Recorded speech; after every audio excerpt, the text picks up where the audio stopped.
Pemirsa, di seputar Bali edisi malam ini kami tayangkan wawancara eksklusif bersama Direktur YLPK Putu Arimaya. Selamat menyaksikan. Indonesia.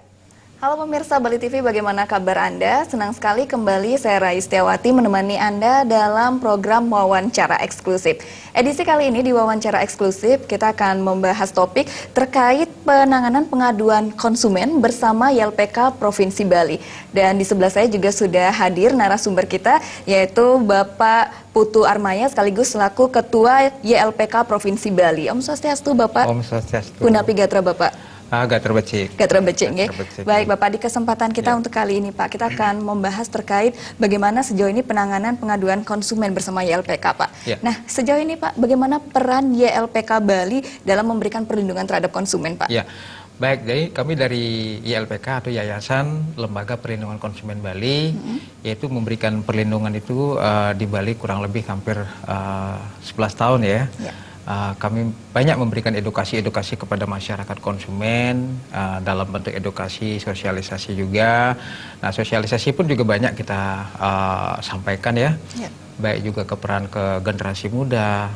Kita juga sekarang juga lagi menitik atau memfokuskan melakukan sosialisasi gerakan konsumen muda cerdas. Baik. Kemudian juga ke desa Pakraman, sampai juga kita melakukan sosialisasi ini ke semua komunitas masyarakat yang ada di Bali, sehingga hak-hak konsumen yang tertuang dalam Undang-Undang Nomor 8 tahun 99 ini bisa dipahami begitu ya, oleh segenap masyarakat konsumen yang ada di Bali. Mungkin gitu. Baik, nah kan sebentar lagi nih Pak, ini juga tanggal 20 April kita juga akan menyambut Hari Konsumen Nasional ini ya Pak ya. Nah, kalau sejauh ini Pak, biasanya yang paling sering diadukan untuk saat ini dalam kasus apa Pak? Nah, khusus di Bali, terkait yang diadukan oleh masyarakat konsumen di Bali itu ya tetap dalam bentuk layanan publik ya. Baik. Layanan publik seperti misalnya pelayanan PDAM ya, baik PDAM yang ada di Bali, kemudian juga layanan PLN gitu ya. Layanan PLN sering ada pemadaman listrik gitu ya.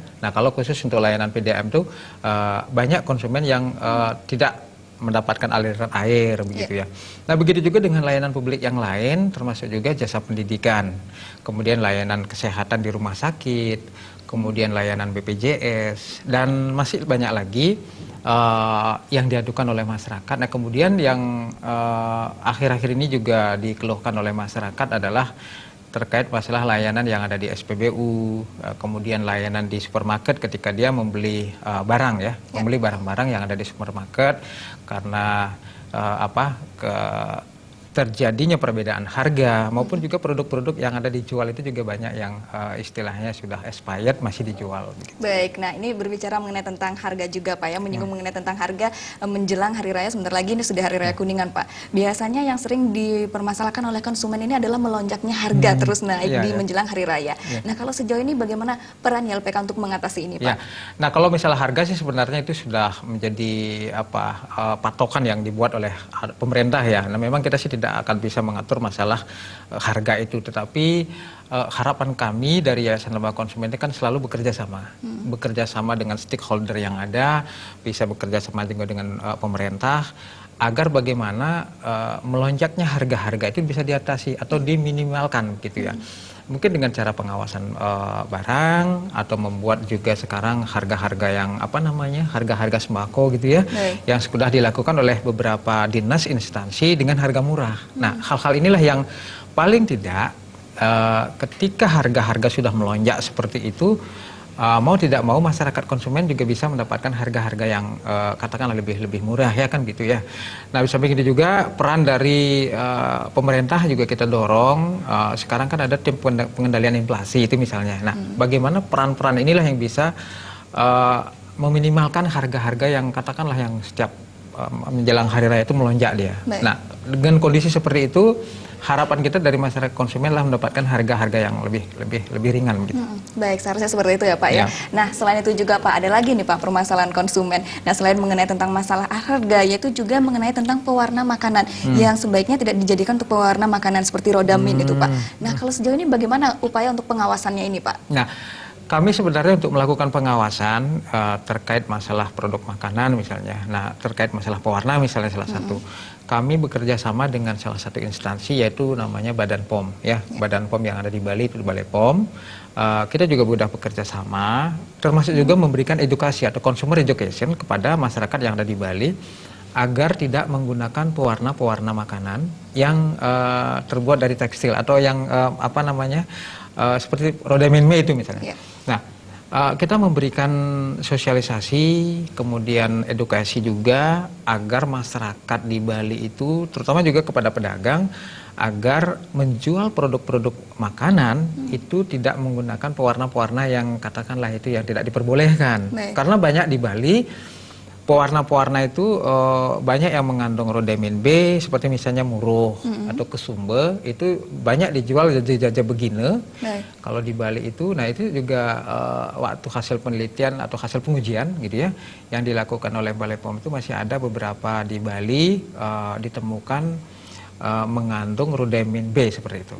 Baik, jadi ini sangat miris sekali ya Pak, apalagi ini kan adalah makanan yang dikonsumsi dan ini menjadi keluhan untuk konsumen ini sendiri. Nah, kalau berbicara mengenai tentang konsumen Pak, ini kan sebenarnya banyak juga konsumen Pak ketika berbelanja di minimarket seperti yang Bapak sudah jelaskan tadi, adanya perbedaan harga seperti ini Pak ya. Nah, kalau untuk seperti ini Pak, sebaiknya apa yang dilakukan oleh konsumen? Nah, ketika ada perbedaan-perbedaan harga, itu sebenarnya kan konsumen itu sudah dirugikan ya. Contoh harga yang dipajang itu harganya 10.000, kemudian di kasir ternyata berbeda, bisa saja 11.000 atau 15.000 gitu misalnya. Nah, ketika kondisi hal-hal seperti itu, jadi kita sebagai masyarakat, kita di Bali menghimbau kepada masyarakat di Bali agar menjadi konsumen cerdas. Teliti sebelum membeli, lihat dulu perbedaan harga, kalau memang itu harga berbeda ya jangan dibeli. Baik ya. Nah, sekarang nih Pak, terlepas dari mengenai tentang permasalahan makanan juga Pak, kemudian keluhan-keluhan konsumen yang lainnya. Nah, belakangan ini juga marak kasus mengenai tentang pembobolan ATM ini Pak. Nah, bagaimana ini Pak upayanya untuk mengatasi hal ini? Nah, baik. Jadi kasus yang sekarang juga lagi marak di Bali. Bali sebagai daerah pariwisata ya, ternyata diincar oleh para maling, katakanlah begitu. Banyak konsumen kita di Bali yang kasus pembobolan ATM. Jadi ketika dia ingin menarik uang di ATM, ternyata di ATM itu sudah tidak aman, kan begitu. Nah, ketika melihat kondisi itu, banyak masyarakat kita yang uangnya raib, kemudian tiba-tiba tidak mendapatkan semacam ganti rugi. Padahal di Undang-Undang Nomor 8 tahun 99 tentang perlindungan konsumen di pasal 19 itu sudah jelas. Ketika masyarakat konsumen ya bertransaksi dalam layanan perbankan, itu ada dalam bentuk ganti ruginya di sana. Jadi ada ganti rugi di pasal 19. Nah, ketika dana nasabah raib kemudian tiba-tiba hilang, nah kemudian dilaporkan, tetapi selama ini saya melihat banyak masyarakat kita yang belum teliti ya, belum teliti juga untuk bertransaksi di ATM. Oleh karena itu ke depan saya menghimbau kepada masyarakat konsumen, ketika menarik uang di ATM, carilah ATM yang ada kantor banknya. Hindari penarikan uang di ATM yang di area publik. Karena dinilai di Bali itu sudah tidak aman. Nah, ke depannya pihak OJK, kemudian Bank Indonesia itu agar membuat regulasi. Regulasi itu mengawasi tiap ATM itu lebih ketat begitu.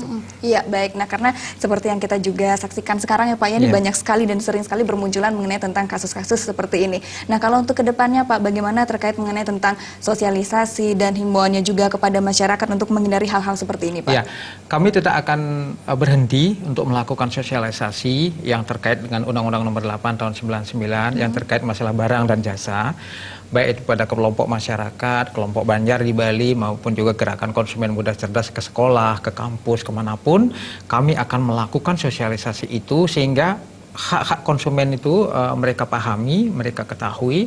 Di samping itu juga biar tidak Bali sebagai daerah pariwisata, bagaimana kita mengupayakan perlindungan konsumen itu lebih diketahui, lebih dipahami dengan cara sosialisasi ini. Nah, kami akan selalu bekerja sama dengan stakeholder yang ada, baik dari kami dari lembaga konsumen, pihak pemerintah maupun pelaku usaha. Nah, tiga kekuatan inilah mudah-mudahan kita bisa menebarkan ilmu tentang perlindungan konsumen, edukasi tentang perlindungan konsumen itu lebih dipahami oleh masyarakat. Baik, Pak, untuk mengadu ini Pak ya, untuk sebagai masyarakat ini Pak, sebenarnya sebelum kita menutup untuk wawancara kita ini, bagaimana caranya sebagai konsumen untuk mengadu supaya tidak takut melapor nih Pak? Iya, Jadi sebenarnya sederhana, ketika masyarakat konsumen di Bali ketika dirugikan ya, dirugikan terkait masalah pelayanan barang dan jasa, jadi silahkan mengadu gitu ya. Kalau di lembaga konsumen itu mengadu, kalau misalnya masyarakat konsumen belum tahu ya, bisa dicari di Google gitu ya. Nanti lembaga konsumen bisa melaporkan lewat SMS, telepon, kemudian sosial media juga.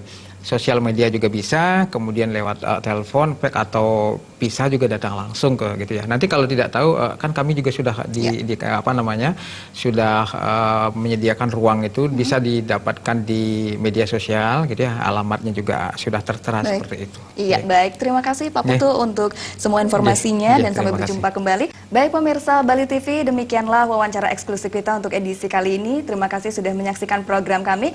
Akhir kata saya Rai Setiawati beserta seluruh kerabat kerja Bali TV mohon pamit undur diri. Salam Indonesia.